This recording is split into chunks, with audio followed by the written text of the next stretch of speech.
Tatori. The rain was pounding against the floor-to-ceiling windows of my penthouse apartment, each drop reminding me of tears I no longer allowed myself to shed. I was 62 years old, sitting in a leather chair, more expensive than most people's cars, surrounded by meaningless awards and accolades. They called it success. I called it the biggest mistake of my life. Her name was Sarah. Even 40 years later, saying her name felt like touching an old wound that had never healed. We met in college, both young and full of dreams. She wanted to teach children, to make a difference in their lives. I wanted to conquer the business world, to build an empire.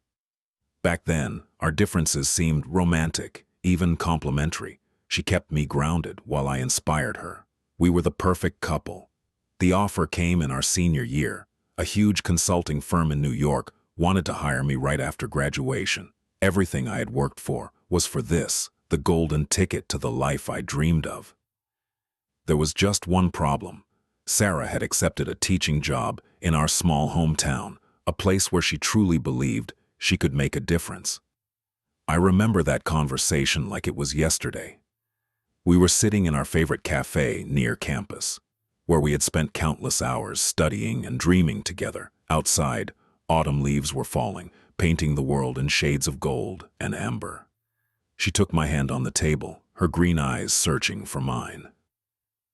"We can do this," he said, his voice calm, but I could hear the tremor beneath it. "Long distance, just a few years. Then maybe you can transfer or I can look for a job in New York." I squeezed her hand, but even then, I knew I had already made my choice, though I was too much of a coward to admit it. "Of course," I lied. "We'll figure it out." The first year, I visited once a month. We talked every night, her voice a lifeline in the cutthroat world I had thrown myself into. She would tell me about her students, about little Tommy who finally learned to read, about Maria who came from a troubled home but was blossoming in her classroom. I would tell her about deals, and clients, and promotions, my words full of excitement that I didn't really feel. The second year, the visits became bi-monthly. The calls, shorter, my excuses, more frequent. "Big presentation tomorrow. Client dinner tonight. Working late on the merger." All true, but all choices. I was choosing spreadsheets over her laughter, board meetings over her embrace, the corner office over her love. Year 3, I met Amanda at a corporate retreat. She was everything I thought I needed. Ambitious, driven, from a wealthy family with connections that could accelerate my career even further. She understood the 80-hour work weeks, the constant travel, the obsession with climbing higher. She didn't ask me to choose between love and success, because for her, they were the same thing. I told myself I was being practical. Sarah and I wanted different things. We were growing apart. It was nobody's fault. All the lies we tell ourselves when we're about to do something unforgivable. The phone call was brief, too brief for ending something that had meant everything. "I'm seeing someone else," I said, the words clinical, detached, as if I were closing a business deal rather than destroying the heart of the woman who had loved me unconditionally. "I think we want different things from life." The silence on the other end lasted an eternity. When she finally spoke, her voice was barely a whisper. "I've been waiting for you to say that for months. I could feel you slipping away, choosing that world over us, over and over again." A pause then. "I hope it makes you happy. I really do." She hung up before I could respond. I sat there in my expensive Manhattan apartment, looking out at the glittering skyline, and felt nothing. I had armored myself so thoroughly against emotion, against anything that might slow my ascent, that I couldn't even grieve properly. I married Amanda 2 years later. It was a society wedding, featured in all the right magazines. 300 guests, most of whom I barely knew. A honeymoon in Bali that I spent on conference calls. She didn't mind. She was busy with her own career. We were the perfect power couple, they said. We had it all. Except we didn't. We had a marriage that was more merger than union. We had separate bedrooms in our too large house. We had dinner parties where we performed the role of happy couple, then went our separate ways the moment the last guest left. We had everything except love, except connection, except the thing that actually matters. The decades blurred together. Promotions, acquisitions, board seats.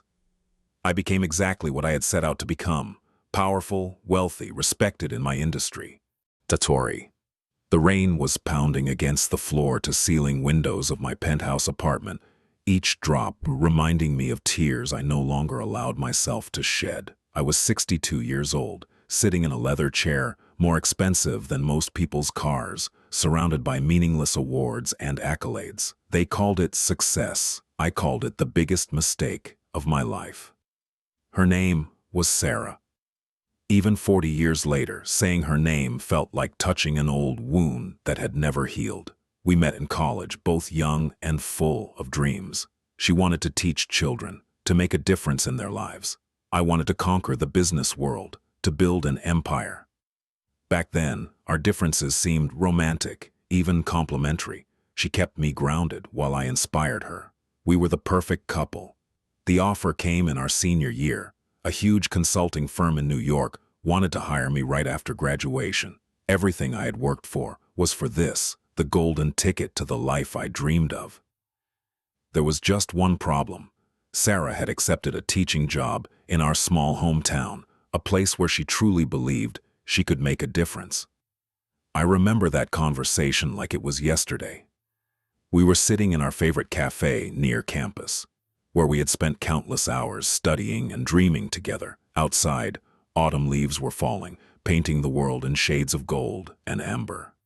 She took my hand on the table, her green eyes searching for mine. "We can do this," he said, his voice calm, but I could hear the tremor beneath it. "Long distance, just a few years.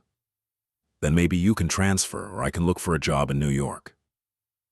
I squeezed her hand, but even then, I knew I had already made my choice, though I was too much of a coward to admit it. "Of course," I lied. "We'll figure it out." The first year, I visited once a month. We talked every night, her voice a lifeline in the cutthroat world I had thrown myself into.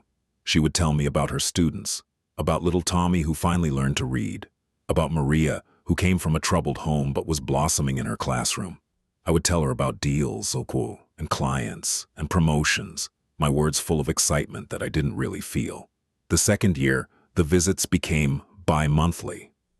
The calls, shorter, my excuses, more frequent.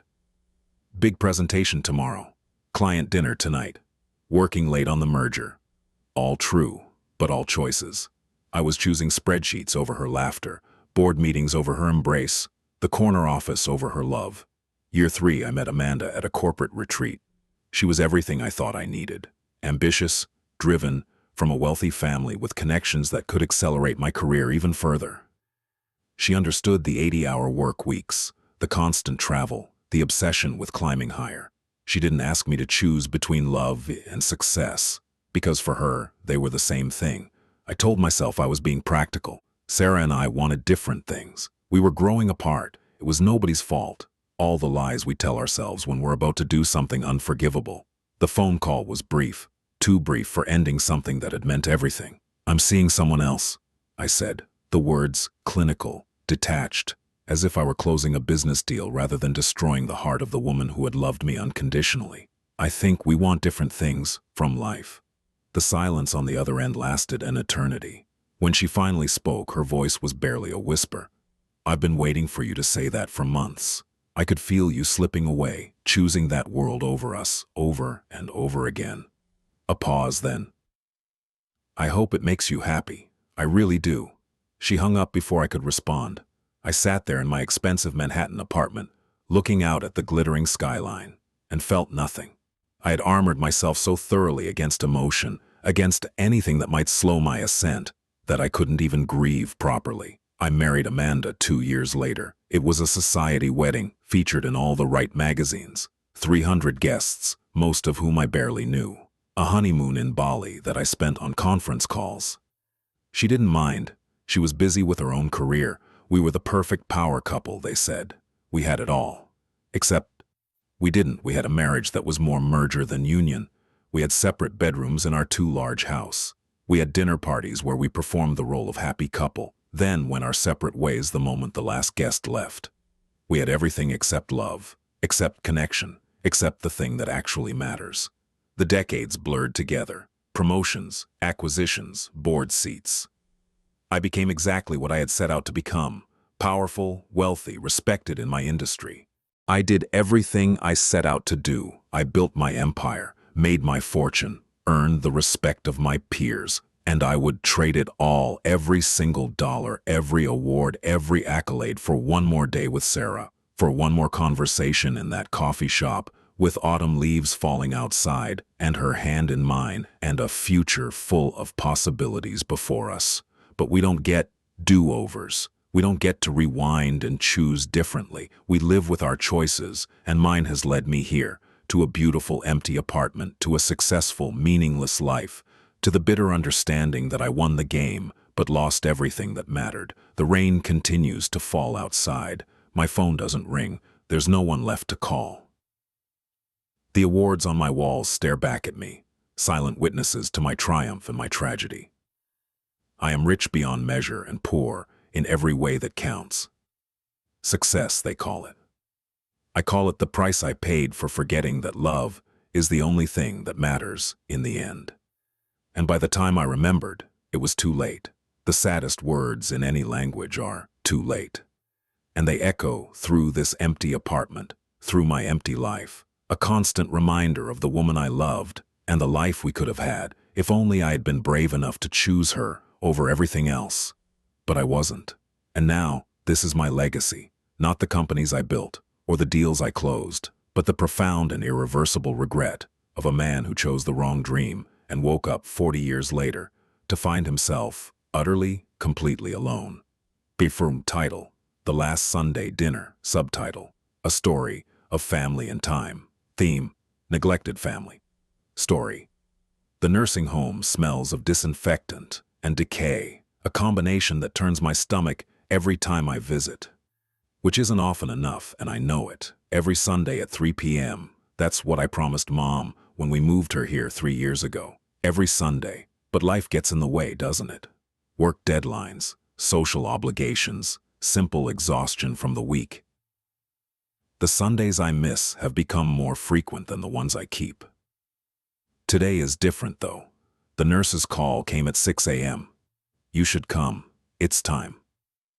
Those words every child of aging parents dreads but knows are inevitable. So here I am, standing outside room 247, my hand on the door handle, paralyzed by a flood of memories and regrets.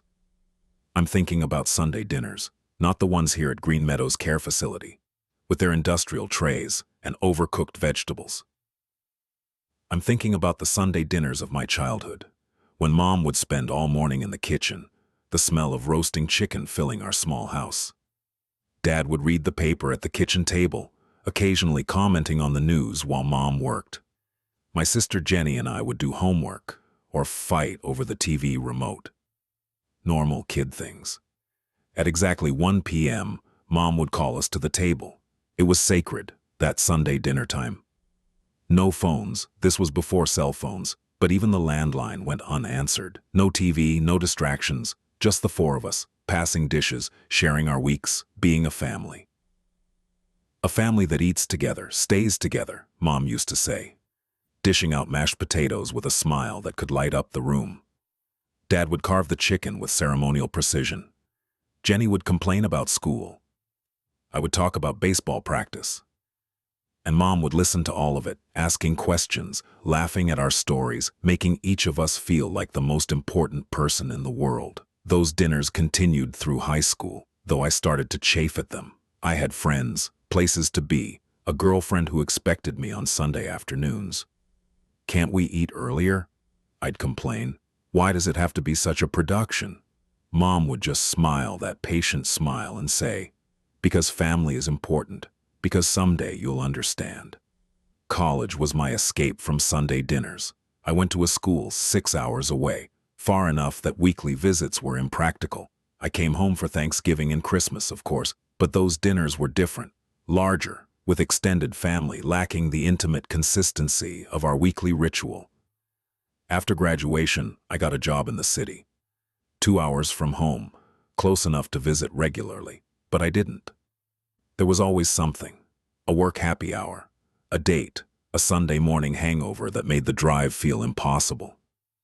Mom would call every Thursday. Will you be home for dinner Sunday? She'd ask, hope in her voice. and I'd make excuses.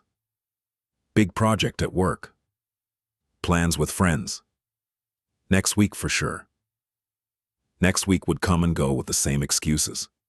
Jenny was better about it. She had married local, settled down a mile from our childhood home.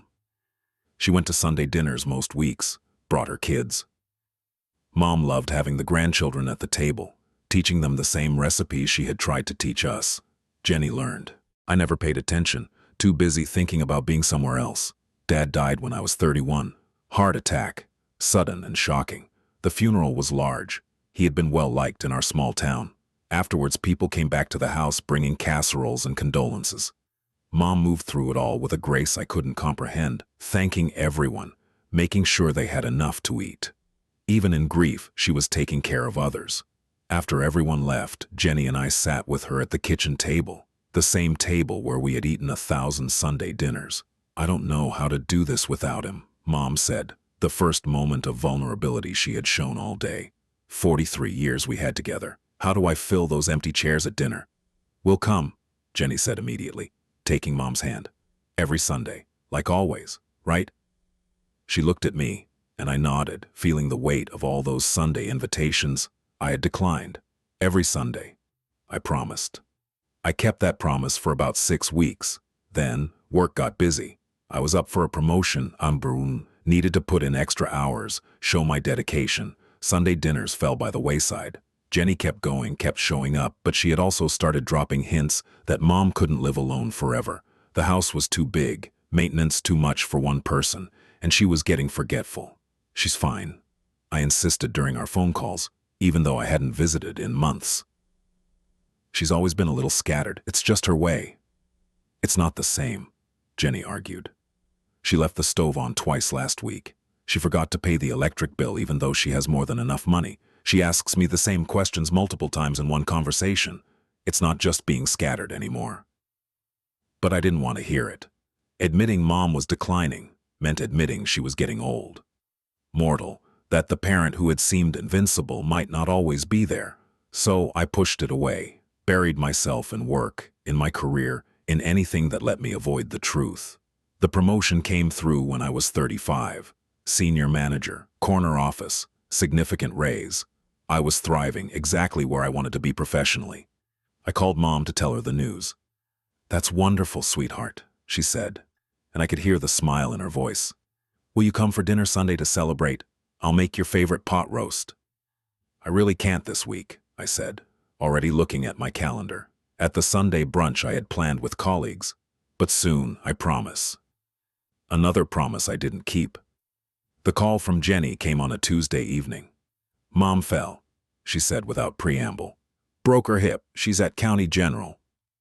I could hear the accusation in her voice, the unspoken, "If you had been around more, maybe you would have noticed how unsteady she was getting." I made it to the hospital within 2 hours, walked into a room where Mom looked small and fragile in the hospital bed, so different from the strong woman who had ruled our kitchen every Sunday. Jenny was there, of course, had been there all day. She looked exhausted and angry. "Hip replacement surgery tomorrow," Jenny said tersely. "Then rehab, probably 6 to 8 weeks. After that..." She paused, steeling herself. "After that, she can't go back to living alone. The doctors are very clear on that." Mom reached for my hand, her grip weaker than I remembered. "I don't want to be a burden," she said, and the words broke my heart. "You're not a burden," I assured her, even as I mentally calculated how this would affect my work schedule. I had a big presentation in 2 weeks. Couldn't possibly take extended time off right now. Jenny and I fought in the parking lot after Mom fell asleep. "You need to step up," she said, arms crossed, eyes flashing. "I've been doing this alone for years while you built your precious career. I have a family too, responsibilities too, but I'm here every single day. I'll help more," I promised. "Once we figure out the plan is we need to move her somewhere with care. Assisted living, or she moves in with one of us. I've already looked at facilities. There's one near me that's really nice, but it's expensive, and I can't afford it on my salary. You're the one with the big promotion. You need to contribute." Money I could do. Money was easier than time, than showing up, than facing what I had avoided for so long. Of course, I said. Whatever she needs. Send me the information. We moved Mom into Green Meadows 6 months later, after the rehab and a brief, disastrous attempt at in-home care that proved she needed more help than we could provide. The facility was nice, as such places go. Clean, well-staffed, activities and programs to keep residents engaged. Mom's room was small, but comfortable, decorated with photos of our family, Afghans she had knitted over the years. I never paid attention, too busy thinking about being somewhere else. Dad died when I was 31. Heart attack, sudden and shocking. The funeral was large. He had been well liked in our small town. Afterwards, people came back to the house bringing casseroles and condolences. Mom moved through it all with a grace I couldn't comprehend, thanking everyone, making sure they had enough to eat. Even in grief, she was taking care of others. After everyone left, Jenny and I sat with her at the kitchen table, the same table where we had eaten 1,000 Sunday dinners. I don't know how to do this without him, Mom said, the first moment of vulnerability she had shown all day. 43 years we had together. How do I fill those empty chairs at dinner? We'll come, Jenny said immediately, taking Mom's hand. Every Sunday, like always, right? She looked at me, and I nodded, feeling the weight of all those Sunday invitations I had declined. Every Sunday, I promised. I kept that promise for about 6 weeks. Then, work got busy. I was up for a promotion, needed to put in extra hours, show my dedication. Sunday dinners fell by the wayside. Jenny kept going, kept showing up, but she had also started dropping hints that Mom couldn't live alone forever. The house was too big, maintenance too much for one person, and she was getting forgetful. She's fine, I insisted during our phone calls, even though I hadn't visited in months. She's always been a little scattered. It's just her way. It's not the same, Jenny argued. She left the stove on twice last week. She forgot to pay the electric bill even though she has more than enough money. She asks me the same questions multiple times in one conversation. It's not just being scattered anymore. But I didn't want to hear it. Admitting Mom was declining meant admitting she was getting old. Mortal, that the parent who had seemed invincible might not always be there. So I pushed it away, buried myself in work, in my career, in anything that let me avoid the truth. The promotion came through when I was 35. Senior manager, corner office, significant raise. I was thriving exactly where I wanted to be professionally. I called Mom to tell her the news. "That's wonderful, sweetheart," she said, and I could hear the smile in her voice. "Will you come for dinner Sunday to celebrate? I'll make your favorite pot roast."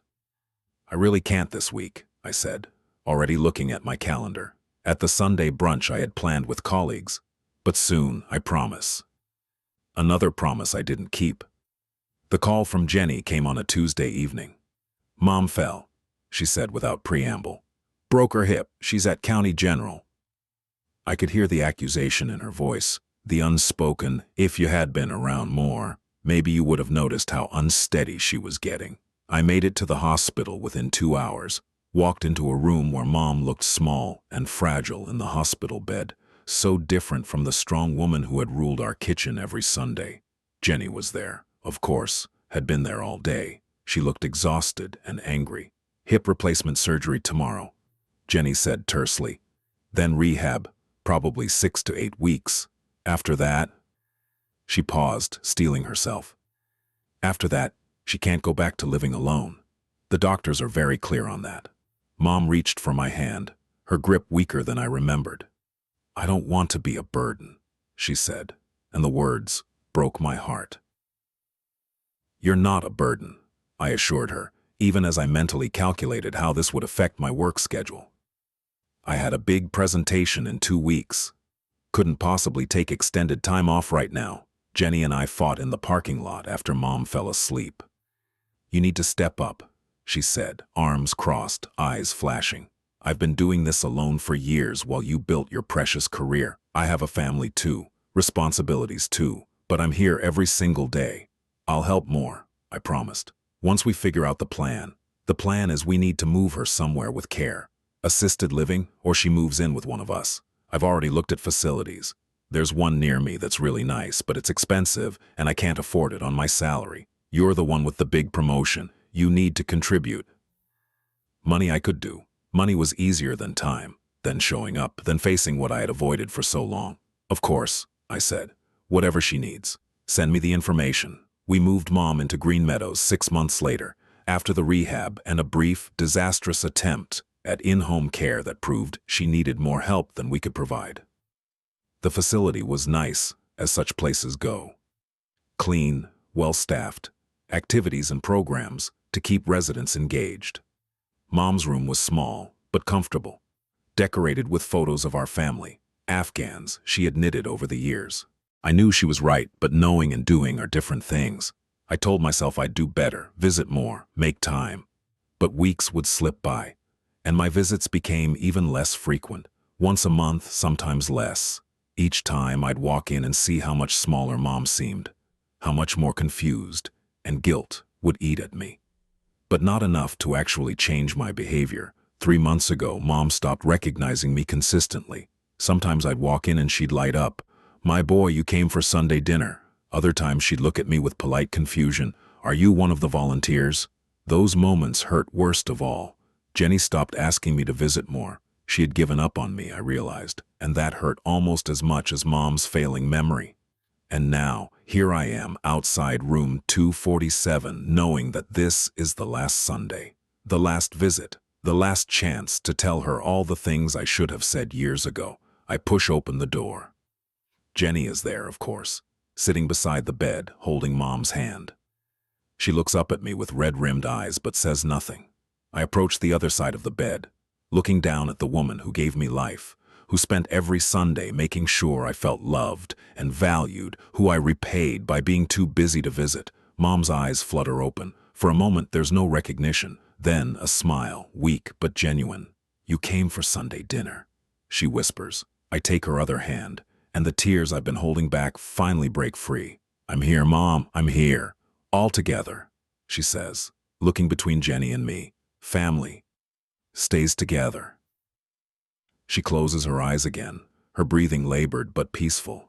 Jenny and I sit there, holding our mother's hands, and I think about all the Sunday dinners I missed, all the chances I had to show her she mattered more than my career, my ambitions, my excuses. Mom passes away an hour later, quietly slipping away with her daughters beside her. Daughters, because in the end, that's what mattered to her. Not our careers or achievements, but simply that we were her children and she loved us. At the funeral, people share stories about Mom's kindness, her generosity, her amazing Sunday dinners that brought the community together. "She had a gift for making everyone feel welcome," someone says. "Like you were the most important person in the world to her." I think about how I was the most important person in the world to her, and how I showed my gratitude by being too busy to visit, by choosing conference calls over conversations, work happy hours over her happiness, my career over the woman who had sacrificed everything for me. Jenny and I clean out Mom's room at Green Meadows the following week. In her nightstand, we find a calendar. She had been marking the Sundays, just as Jenny had said. The days I visited are marked with a heart. The days I didn't are marked with a small, sad face. There are far more sad faces than hearts. We also find a recipe box, worn and stained from decades of use. Inside are all the recipes for our Sunday dinners, written in Mom's careful handwriting. At the bottom of the box, an envelope addressed to me. I open it with shaking hands. "My dearest son," it begins.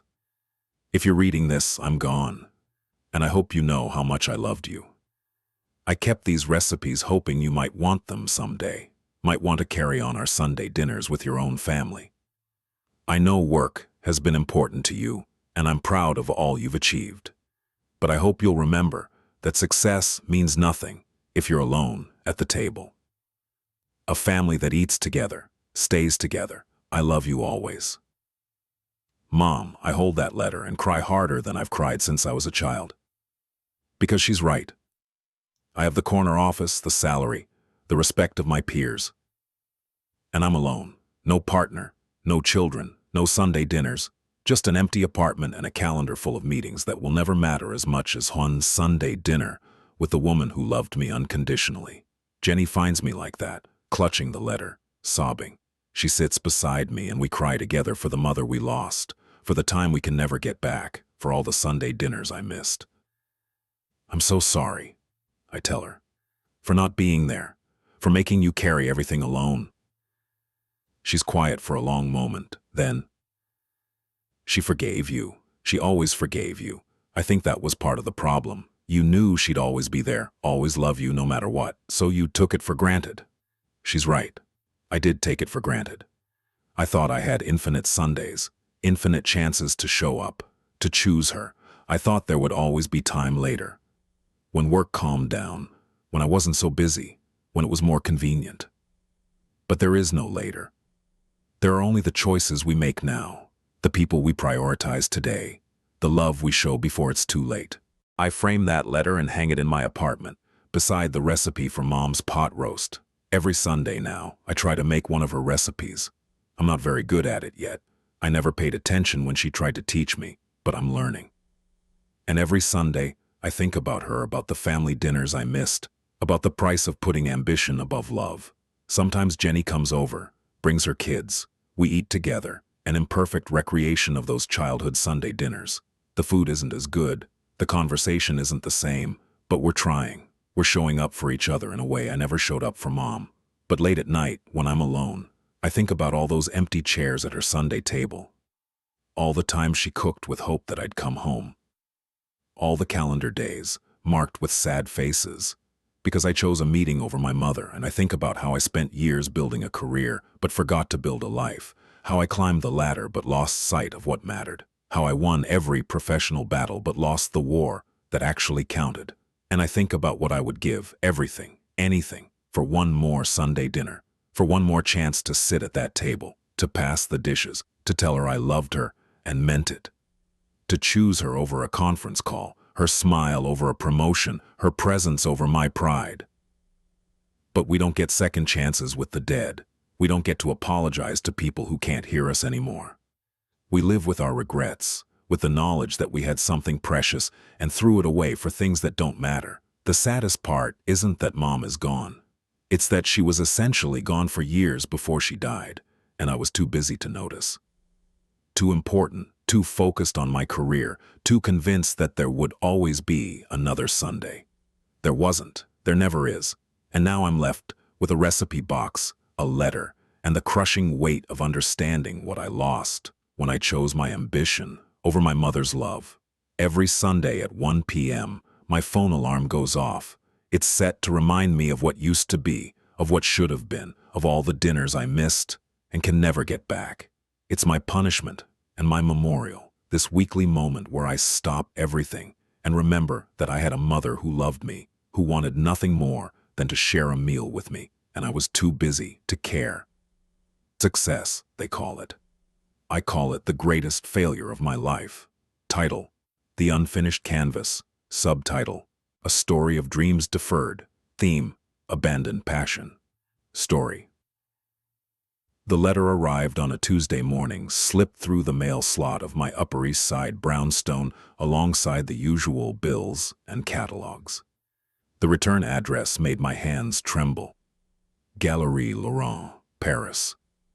I hadn't heard that name in 30 years, hadn't allowed myself to think about it, about what it represented, about the life I chose not to live. I opened it standing in the foyer, still in my bathrobe, my coffee growing cold on the hall table. The heavy cream paper felt expensive, significant. The words were in French, but my eyes went straight to the signature at the bottom, Jean-Claude Laurent, a name I hadn't spoken aloud in decades but had never truly forgotten. Dear Sophia, it began in English, his handwriting still elegant despite what must be his advanced age. After all these years, I find myself compelled to write. I am retiring, and before I do, I wanted you to know, I kept it. All this time, I kept your painting, the one you left behind. I always believed you would come back for it. I was wrong, it seems, but I kept it anyway. If you wish to claim it, you have only to ask. If not, I understand. But I thought you should know it exists, and that it was, perhaps, the finest piece we never sold. J.C. I sank onto the marble floor, the letter clutched in my shaking hands, transported back to Paris, 1993. I was 23 years old, fresh out of art school, alive in a way I've never been since. I rented a chambre de bonne in the Marais, a tiny sixth-floor walk-up with a slanted ceiling and a window overlooking the rooftops of Paris. It was cramped, hot in summer, freezing in winter, and it was perfect. I painted every day, in the morning light, in the afternoon shadows, late into the night when I couldn't sleep for the visions in my head, demanding to be realized on canvas. I was possessed by it, by the need to create, to capture something true and real and meaningful. I didn't care that I was poor, that I ate baguette and cheese for every meal, that my clothes were paint-stained and my hands were always covered in oils. I was an artist. That was my identity, my purpose, my truth. Jean-Claude discovered me at a street market where I was selling my smaller pieces to tourists. He was in his 50s then, refined and distinguished, owner of a small but prestigious gallery in the 6th arrondissement. He stopped in front of my stall, studied my work in silence for several minutes, then looked at me with eyes that seemed to see straight through to my soul. "You have something," he said in English, though his accent was thick. "Raw, yes, untrained in some ways, but there is feeling here, real feeling. Come to my gallery tomorrow. Bring your best work." I showed up the next day with 3 canvases, my best pieces, my heart hammering so hard I thought I might faint. He studied them for an hour, occasionally muttering in French, making notes. Finally, he turned to me. "I will give you a show," he said. 6 months to prepare. You will create a collection, a cohesive body of work. We will exhibit it, and I believe we will sell it, but you must work, really work. This is not a hobby for you, yes? This is your life. Yes, I said without hesitation. This is my life. For 6 months, I painted like a woman possessed. I found a bigger studio, still cheap, but with better light. I worked 18-hour days, forgetting to eat, to sleep, to do anything but paint. The collection came together, 12 pieces exploring themes of identity, belonging, the experience of being a stranger in a beautiful city, my best work, work that came from somewhere deep and true. The centerpiece was a large canvas I called Between Worlds. It showed a woman standing in a doorway, half in shadow, half in light, her face obscured, but her posture conveying such longing, such uncertainty. It was me, I realized later, though I didn't know it at the time. It was me standing between the life I was living and the life I was terrified I'd be pulled back to. The show opened in October, during Paris Fashion Week, when the city was full of wealthy tourists and art collectors. Jean-Claude had promoted it well, invited all the right people. The gallery was packed with elegant strangers drinking champagne and studying my work with serious expressions. I stood in the corner, overwhelmed, watching people examine pieces of my soul made visible. Some loved it, some walked past without a second glance. I didn't care. I had done it. I was a real artist, with a real show in a real gallery in Paris. This was it. This was the beginning of the life I was meant to live. That's when I saw him. Richard Thompson, looking utterly out of place in his American business suit, among the artfully disheveled Parisians. He was in France for work, he told me later, had wandered into the gallery by chance. Our eyes met across the room, and something shifted in my universe. He was handsome in a conventional way, clean-cut and confident, the kind of man I'd never been attracted to before. Artists dated other artists, creative types, people who understood the obsession with creation. But there was something about the way he looked at my paintings, really looked, like he was trying to understand them, to understand me. We talked for hours after the gallery closed.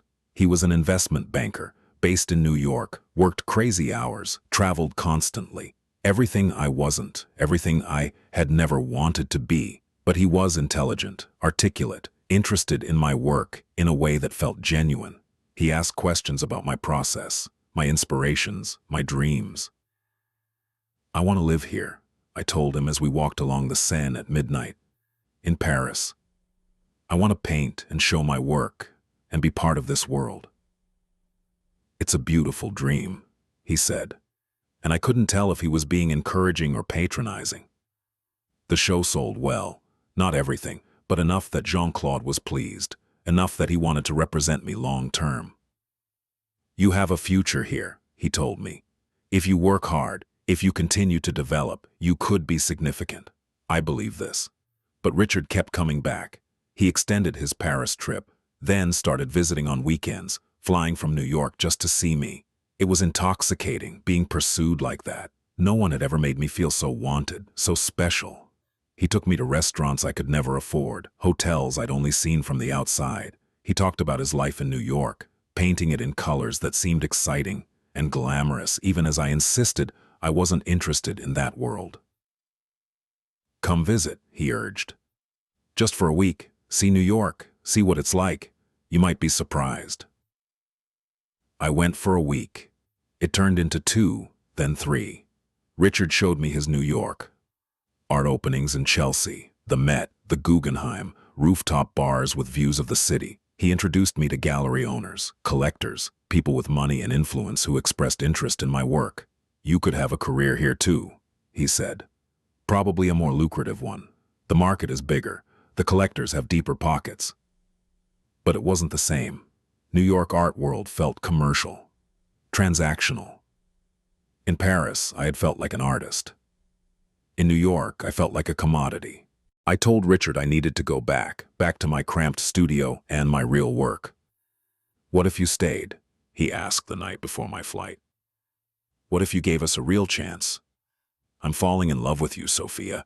I want to see where this could go. I should have said no. I should have explained that I was an artist, that my work came first, that I couldn't give up Paris and Jean-Claude and the life I was building. But Richard looked at me with such hope, such certainty, that we could make it work, and some part of me, the part that was terrified I wasn't good enough, that my success was a fluke, that I'd fail if I stayed in Paris, wavered. I need to go back, I said, but we can try long distance, visit each other, see what happens. What happened was predictable. The distance strained us. Richard wanted me in New York, couldn't understand why I needed to be in Paris. I wanted him to appreciate what I was building, to see that my art wasn't just a hobby, but my purpose. We fought, made up, fought again. The cycle exhausted me, distracted me from my work. Jean-Claude noticed. You are not as present, he told me gently. Your new work, it lacks the passion of before. What has changed? Everything and nothing. I was in love, or thought I was. I was torn between 2 worlds, between the life I wanted and the life that seemed safer, more secure. Richard offered stability, a path that wouldn't require me to struggle and starve and wonder if I was good enough. My art required all of me, demanded I choose it above everything else. The ultimatum came on a rainy November evening. Richard called, his voice tight with frustration. I need you to choose, Sophia. I've been offered a partnership. It's huge, career-defining, but I can't do it, can't commit to this life if you're not here. Marry me, move to New York. I'll support your art, I promise. You can have a studio, all the supplies you need, but we have to be in the same city, building a life together. I looked around my Paris studio, at the canvases in progress, the northern light that was perfect for painting, the view of rooftops I'd grown to love. I thought about Jean-Claude's faith in me, about the career I was building, about the woman I was becoming in this city. And I thought about being alone, about the fear that this would be my only chance at love, that if I chose my art over Richard, I'd end up old and lonely in some Paris garret, about the practical reality that most artists starve, that my recent success might be as good as it ever got. Okay, I heard myself say. Okay, I'll come to New York. Jean-Claude was disappointed but understanding when I told him. Art will wait for you, he said. Life cannot always wait. If this is what your heart tells you, then go. But he paused, looked at Between Worlds, still hanging in his gallery. Leave this with me. When you are ready to come back, it will be here. I never came back. New York was a whirlwind. Wedding planning, moving into Richard's apartment, trying to set up a studio in a spare bedroom that never felt right. I painted less and less. Richard was always working, coming home late, traveling constantly. His friends' wives lunched and shopped and planned charity galas. They asked about my painting, like it was a quaint hobby, not understanding that it had been my entire world. I got pregnant within a year, then again 2 years later. The children were beautiful, demanding, all-consuming. My studio space became a nursery, then a playroom. My canvases gathered dust in storage.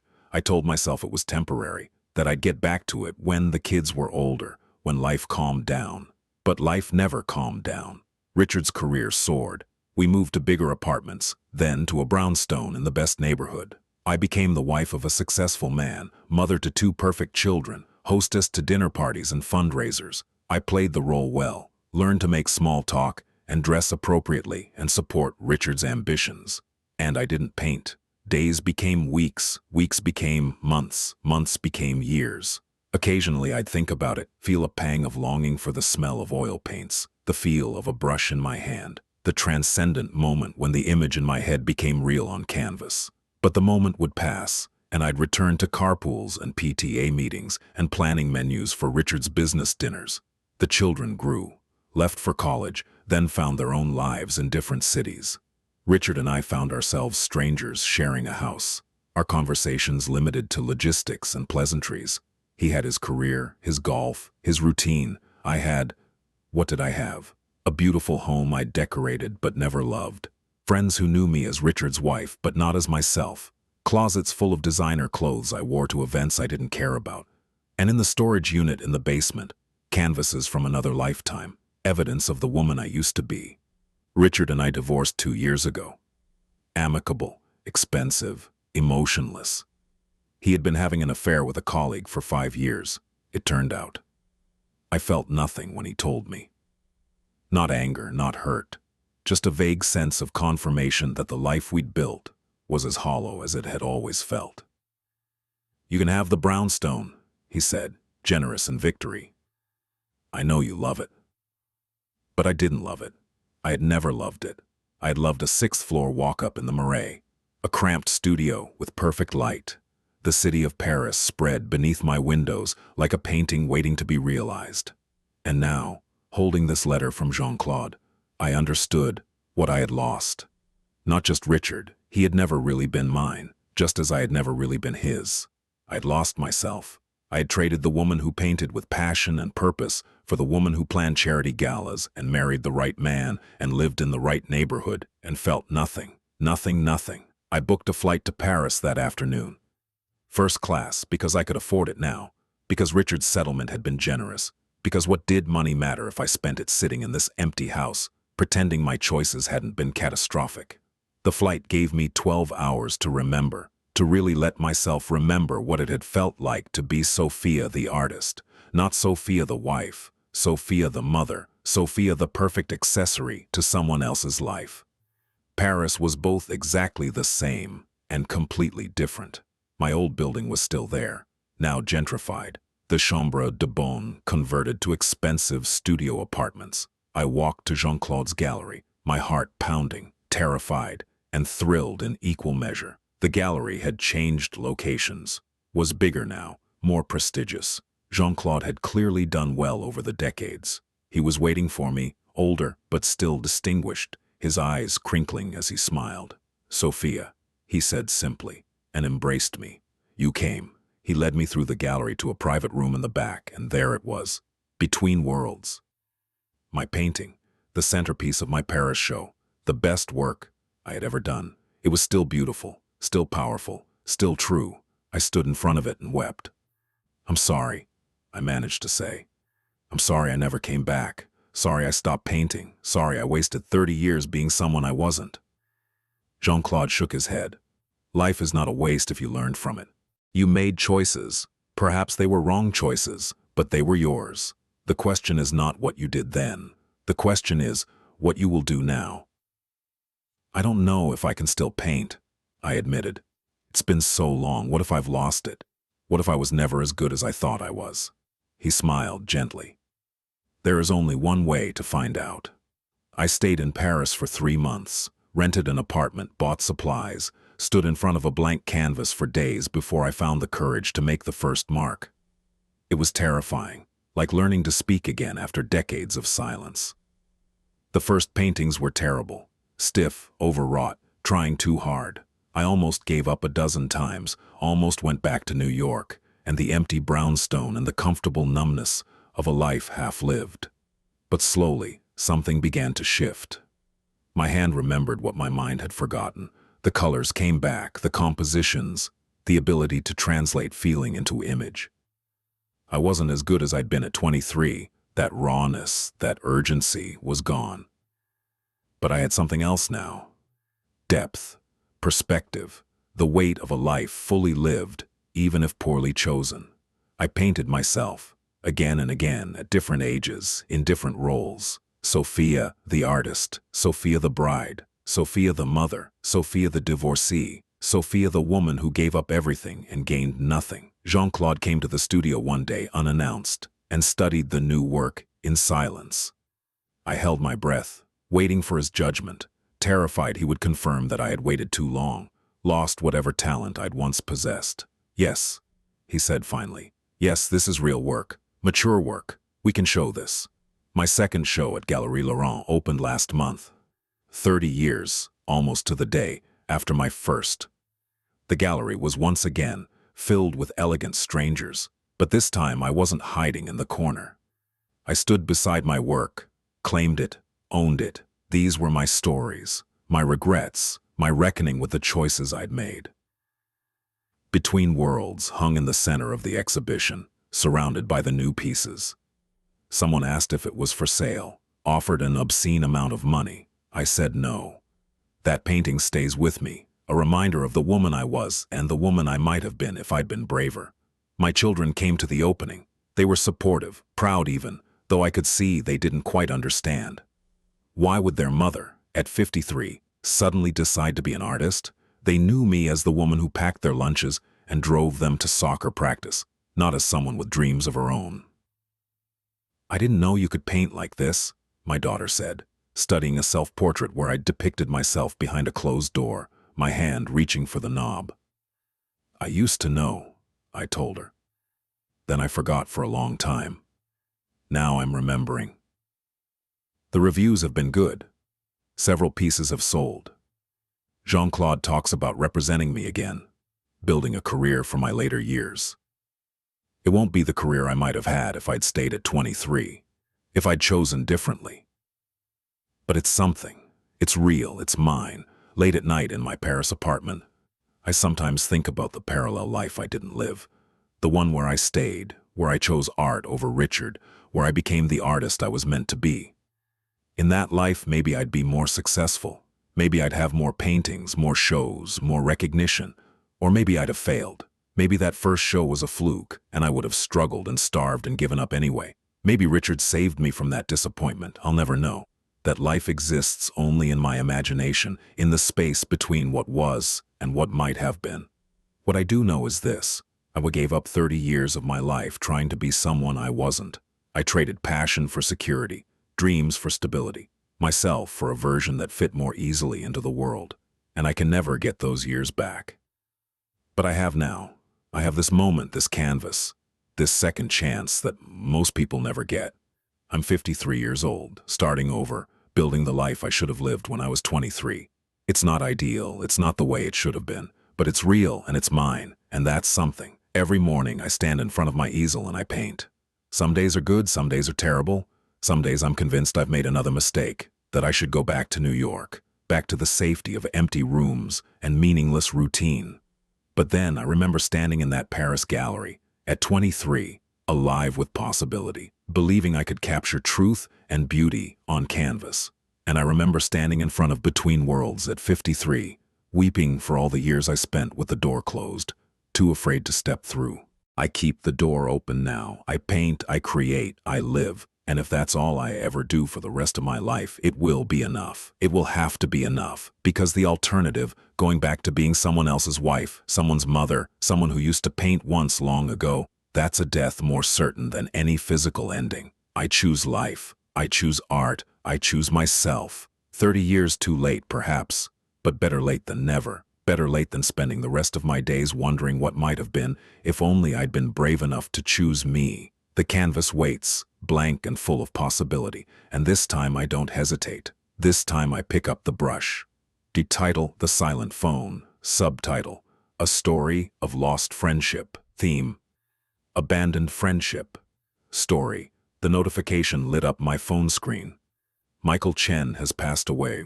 I stared at the words, refreshing Facebook 3 times, as if that might change reality. But there it was, posted by his sister Catherine. With heavy hearts, we announced the passing of our beloved Michael, memorial service Friday at 2 p.m. I set down my phone and looked out the window of my corner office, 43 floors above the city. The view cost extra. The desk was mahogany. The title on my door read Senior Vice President. Everything I'd worked toward for 20 years. And none of it mattered because Michael was dead, and I hadn't spoken to him in 15 years. Not because we'd fought, not because something dramatic happened between us, simply because I'd been too busy, too important, too focused on climbing the ladder to maintain a friendship that had once meant everything. Michael and I met freshman year of college, randomly assigned roommates who became brothers. He was from a small town in Ohio. I was from suburban Connecticut. He studied computer science because he loved solving puzzles. I studied business because I wanted to be rich. On paper, we had nothing in common. In reality, we were inseparable. Late-night conversations about everything and nothing. Road trips to nowhere, in his beat-up Honda. Studying together in the library, though I mostly distracted him with plans for our future. When we make it big, I'd say, we'll have offices next to each other. Chen and Thompson Enterprises. He'd laugh. I'm going to teach, remember? Or work at a nonprofit. Do something that matters. That's what I mean. I'd insist. Making a difference. That's making it big. After graduation, we moved to the city together, got a tiny apartment in a questionable neighborhood, splitting rent 3 ways with another college friend. I started at a consulting firm, working 100-hour weeks. Michael took a job at a charter school in the Bronx, teaching computer science to kids who'd never had access to that kind of education. He loved it, would come home exhausted, but exhilarated, telling stories about his students. Jose figured out the recursive function today. You should have seen his face when it clicked. Or, I'm starting a coding club after school. Already have 15 kids signed up. I'd listen while checking my work email, half present, already thinking about the next day's meetings. That's great, man. Really great. Our third roommate moved out after a year.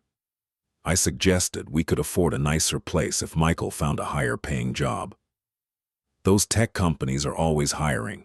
You could make double, triple what the school pays. He looked at me like I'd suggested he abandon his child. And leave my kids? These students need me. Half of them don't have stable home situations. I might be the only consistent adult in their lives. I'm not walking away from that for a bigger paycheck. I didn't understand. Couldn't understand why anyone would choose struggle when they didn't have to. My job was consuming me, but the promotions kept coming, the salary kept increasing. I was moving up, making it happen, becoming someone important. Michael stayed at the school. Our schedules diverged. I worked weekends, traveled constantly. He taught during the day, ran his after-school programs, coached the coding team. We'd see each other less and less, our conversations becoming shorter, more superficial. Want to grab dinner Thursday? He'd text. Big presentation Friday, I'd respond. Rain check? The rain checks piled up. Weeks became months. I moved into my own apartment in a better neighborhood. Michael stayed in our old place, said he liked being close to work, close to his students. I started dating Amanda, a fellow consultant who understood the lifestyle, the ambition, the single-minded focus on career advancement. She didn't understand why I was still friends with that teacher guy who can't hold a conversation about anything except troubled teens. We have history, I'd say, defensive. History is the past, she'd reply. You need to focus on your future. Network with people who can help you, not people who chose to waste their education teaching algebra to kids who'll probably drop out anyway. I should have ended it right then. Should have seen that anyone who talked about Michael's students that way, about Michael's choices that way, wasn't someone I wanted in my life. Instead, I pulled away from Michael, stopped responding to texts as quickly, declined more invitations, made excuses, told myself we were growing apart naturally, that people change, that it wasn't abandonment if it was mutual. Except it wasn't mutual. Michael kept reaching out, birthday messages, Christmas cards, occasional calls that I'd let go to voicemail, promising myself I'd call back later. Later never came. My career accelerated. Manager at 28, director at 32, VP at 35. Each promotion meant more responsibility, more travel, more time away. Amanda and I married, divorced 3 years later. When she left me for a senior partner, I barely noticed. I was too busy working. Michael sent a card when my father died. I found it weeks later in a pile of sympathy cards from business contacts I barely knew. His message was simple. I'm here if you need to talk, day or night. You know where to find me. I never called. Years blurred together. My success became my identity. The awards, the promotions, the corner office. I cultivated relationships that advanced my career, attended networking events, joined the right clubs. My contacts list was full of powerful people who could help me. Michael's number was still in there, under M, a relic from a time when I was a different person. Sometimes late at night, after too many drinks at another obligatory business dinner, I'd see his name and think about calling, just to say hi, to hear his voice, to remember what it was like to have a friend who knew me before I became this person. But I never did. What would I say? Sorry, I haven't called in years. I've been busy being successful. How pathetic. How insufficient. 5 years ago, I ran into Catherine, Michael's sister, at a fundraiser. She recognized me before I placed her.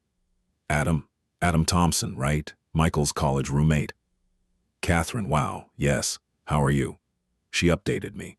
Michael was still teaching at the same school, 20 years now. He'd started a foundation that provided computers and coding education to underserved schools across the city. Had received teaching awards, been featured in education journals. His students called him Mr. C and came back to visit years after graduating, telling him he'd changed their lives. He still talks about you, Catherine said, and the words hit like a punch. Says you were going to change the world together. I've been meaning to reach out. I lied. Work's been crazy, but I should give him a call. You should. He'd love to hear from you. I didn't call. Added it to the list of things I meant to do, then let life and work and my own cowardice push it to the back of my mind. And now he was dead. The funeral was in Ohio, back in his hometown. I flew in Friday morning, rented a car, drove through streets I'd visited exactly once. 20 years ago, when Michael brought me home for Thanksgiving during sophomore year, his parents had welcomed me like family, set an extra place at the table, made me feel less alone during a holiday when I couldn't afford to fly home. The service was at a small church, packed beyond capacity. I had to stand in the back, surrounded by people who actually knew Michael, who had been part of his life while I was too busy for him. Students spoke, former students, now adults, talking about how Mr. C had believed in them when no one else did, how he'd stayed late to help them with homework, written recommendation letters, called colleges on their behalf, even helped some of them financially when they were struggling. He saved my life, one young woman said, her voice breaking. I was headed nowhere, had every excuse to give up. He wouldn't let me. He saw something in me I couldn't see in myself. Colleagues spoke about his dedication, his innovation, the way he'd transformed coding education in the district. The foundation he'd started had impacted thousands of students across the city. Catherine spoke last, told stories about Michael as a kid, as a brother, as an uncle to her children. Then she paused, looked directly at me standing in the back, and said, Michael believed in the power of friendship, in loyalty, in being there for people. He had this college roommate he talked about sometimes, said they were going to change the world together. They lost touch over the years, life getting in the way. But Michael never stopped hoping they'd reconnect. He kept that hope alive even when... She stopped, composed herself. Even when it became clear it wouldn't happen. I left before the burial, couldn't face the reception, couldn't face Catherine and admit that I was the friend who had abandoned her brother for a career that meant nothing, for success that felt hollow, for a life that was empty of everything that actually mattered. I drove back to the city in a fog, memories assaulting me. Michael covering for me when I overslept before an important exam. Michael listening while I ranted about my father's expectations. Michael celebrating my first promotion like it was his own achievement, proud of me even as I was starting to leave him behind. Michael texting, thinking of you when my divorce was finalized, even though I'd ignored his last 10 messages. Michael, always Michael, being the better person, the better friend, while I was too self-absorbed to notice. Back in my apartment, I went through my old boxes, looking for something I half remembered keeping. Found it in a dusty container marked college. A photo of Michael and me at graduation, arms around each other, grinning at the camera, the whole world ahead of us. On the back, in Michael's handwriting, Thompson and Chen ready to change the world.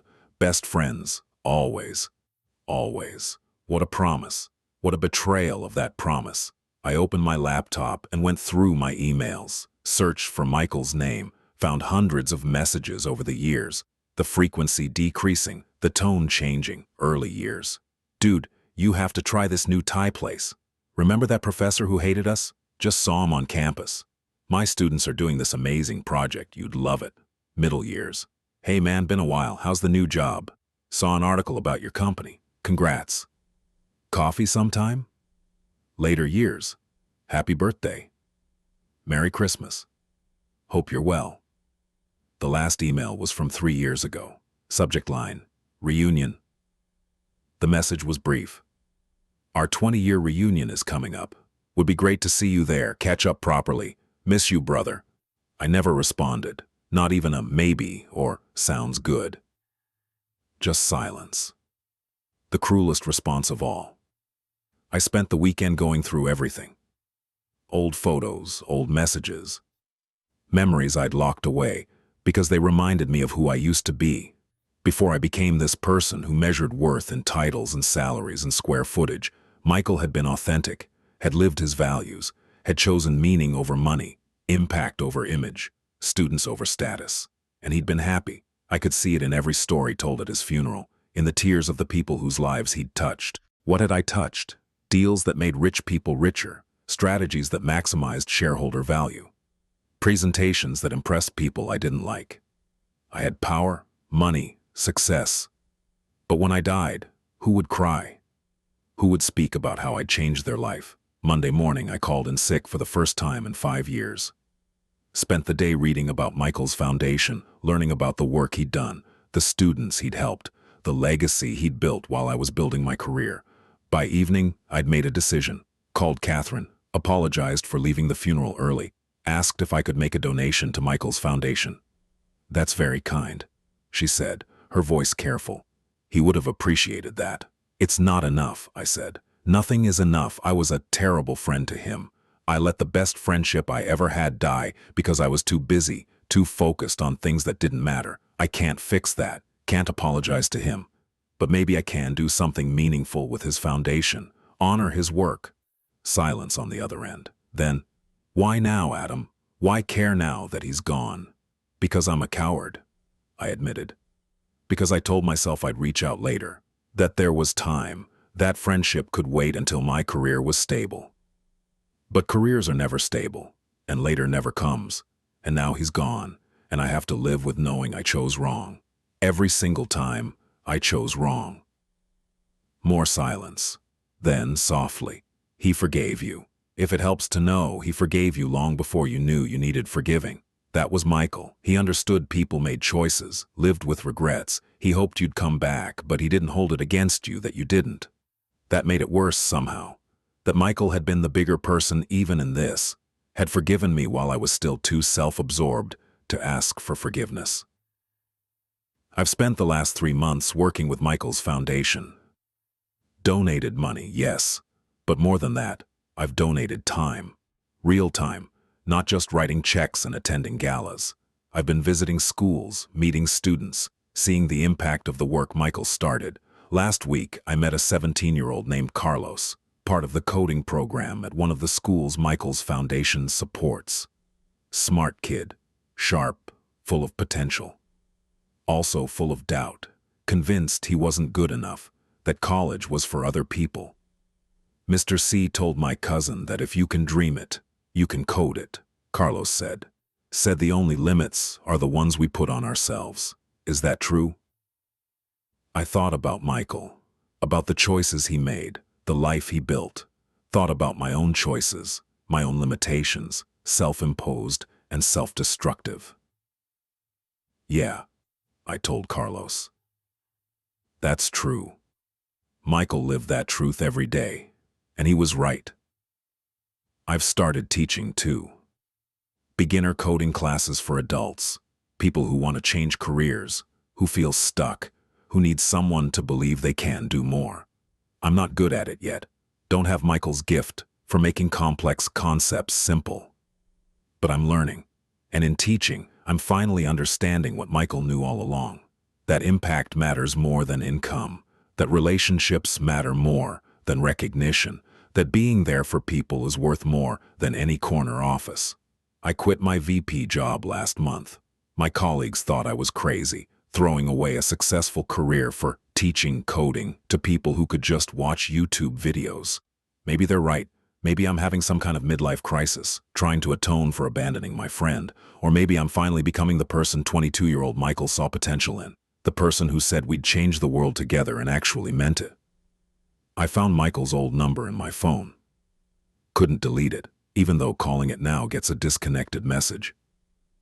Sometimes late at night, I pull up our old text threads, read through years of his reaching out and my making excuses. Hey man, drinks Thursday. Sorry, swamped at work. My coding team won state. Wish you could have seen it. That's awesome. Congrats. Been too long, let's catch up soon. No response from me. The silent phone cuts both ways. His phone is literally silent now, permanently disconnected. Mine was always effectively silent. Screened calls from a friend I didn't have time for. Ignored messages from someone who actually cared. I carry that silence with me now. It's my burden, my reminder, my punishment. I succeeded in every way society measures success. Made money, earned titles, climbed the ladder, and I failed in the only way that actually matters. I failed my friend. There's no redemption here, no Hollywood ending where I've learned my lesson and everything's okay. Michael is dead. Our friendship died years before he did. Killed by my neglect and selfishness. No amount of foundation work, or teaching, or trying to live better will change that. But maybe, just maybe, I can make sure Carlos doesn't make the same mistakes. Can help him understand that success without connection is hollow. That achieving everything you wanted career-wise means nothing if you're alone. That the people who love you and believe in you are more valuable than any promotion. I keep that graduation photo on my desk now. Michael and me, young and full of hope. Best friends always. A promise I broke. A friendship I destroyed. A man I abandoned. The corner office is empty now, waiting for the next ambitious climber. I don't miss it. What I miss is Michael. What I miss is the person I could have been if I'd chosen differently. If I'd valued friendship over advancement, loyalty over ambition, love over success. They say you can't buy back time. They're right.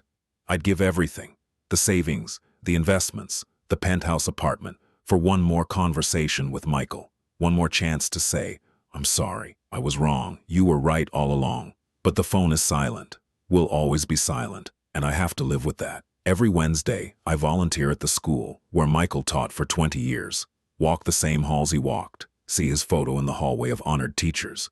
The current students don't know him, but his legacy lives on in the programs he built. The foundation he started, the belief that education can change lives.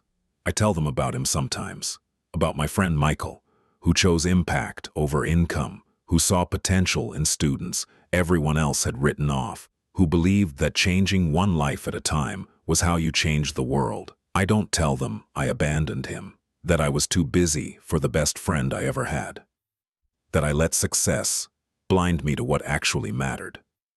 But I live with it every day. Wake up knowing I chose wrong. Live with the consequences. Try to do better now that it's too late to matter. The silent phone sits on my desk, a relic of a friendship I destroyed. I can't call Michael, can't apologize, can't ask for forgiveness I don't deserve. All I can do is try to live the values he embodied. Be there for people. Show up. Choose connection over career. Answer the phone when friends call. And tell anyone who'll listen, don't wait.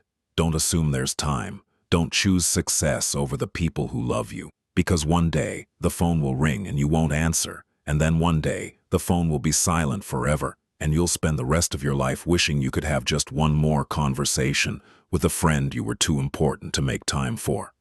Michael deserved better than me. His students got the best of him. I got his patience, his loyalty, his hope that I'd someday remember what friendship meant. And I failed him. That's my legacy. Not the deals I closed or the titles I earned. But the friend I lost because I cared more about success than I did about the people who actually mattered. The phone is silent. My friend is gone, and I have to live with knowing I could have prevented this loss, this regret, this hollow ache where a friendship used to be. If only I'd answered the phone. If only I'd made time. If only I'd chosen him, just once over my career. But I didn't. And now it's too late. And that's something all the success in the world can never fix.